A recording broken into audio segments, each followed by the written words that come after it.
gehen wir zu Los Hermanos Sing. Weißt du, im Gürtelladen. Heute gehen wir mit dem Isma mit. Murphy und dem Choco.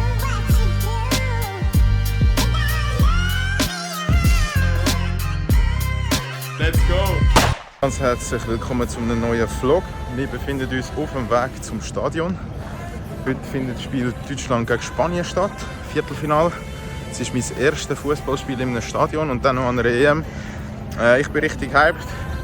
Der Felix ist schon ein paar schauen. Und dann sieht man sich im Stadion.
So, ich habe mich jetzt schnell vor das Stadion begeben. Es ist so laut drin. Es ist das erste Mal für mich an so einem Match und ich bin wirklich impressed, wie krass die Stimmung ist.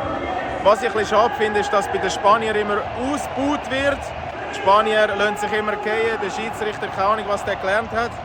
Es steht 1-1, die Deutschen haben kurz vor Schluss noch ausgeglichen und ab in die Verlängerung und vielleicht haben wir ja das Penalty-Schuss.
So, das Spiel ist fertig. Mein Souvenir habe ich dabei. Der Bruder ist rum. Deutschland hat leider verloren. In der 119. Minute hat Spanien 2-1 geschossen. Ich finde unverdient, aber was will ich schon sagen als Fußballamateur? Das war auf jeden Fall mein erstes Fußballspiel und dann noch die EM. Richtig geil gewesen. Wie hast du es gefunden?